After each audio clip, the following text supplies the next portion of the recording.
এই মুহূর্তে আপনারা দেখছেন ভাবাপুর পাড়াদরার ছবি। সেই পাড়াদরার লোক পারাপার হচ্ছে, রাস্তার উপর দিয়ে জল বইছে, হুহু শব্দে জল বইছে, আপনারা দেখতে পাচ্ছেন সরাসরি।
যাবে পারে কোথায় যাবে সাইকেলে পুরো তারে সাইকেল আনতে হবে না, সাইকেলে সাথে নিয়ে যাও, জালটা কাঁটা করে বইলি যাও, সাইকেলে ওই উঁচুতে রাখো। হ্যাঁ ওরা ফিল্ড পাবুনে আসছে কালে না বেরতে পারবে, কিন্তু জালটা মাথায় বইতে হবে, সাইকেলে বইতে পারবে না তুমি।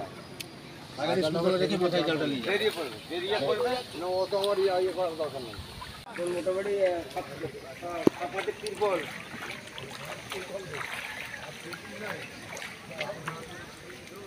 অসম্ভব পাবেন না, অন্য অন্য জায়গায় যেমন আধ ঘন্টার মধ্যে এক বুক করে দেখেন বাড়বে ধীরে ধীরে বাড়ছে।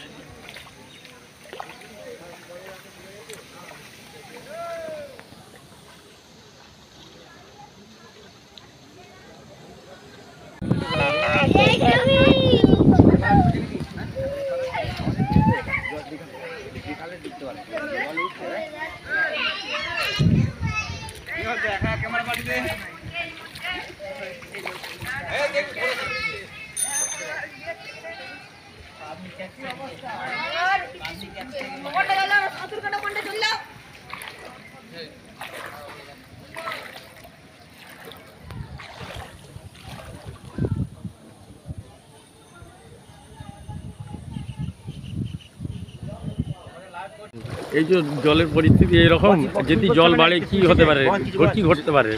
জল বাড়লে আর কি হবে, জল বাড়লে কাঁচা বাড়িগুলো ভাঙবে, মাটির বাড়িগুলো। আপনার যে গ্রামে কি ক্ষয়ক্ষতি হতে পারে? আপনার আশপাশের বাড়ি, আপনার বাড়ি নিজস্ব কি ক্ষয়ক্ষতি হতে পারে? মাটির বাড়িগুলো পড়বে, তারপর যা ধানগুলো আছে, ধানগুলো সব নষ্ট হবে। তারপর তো এমনি বর্ষার জমি ধানগুলো তো নষ্টই হবে। আচ্ছা, আপনার বাড়ি এখানে? হ্যাঁ আমার বাড়ি এখানেই। ওনার নাম? সঞ্জয় মুর্মু।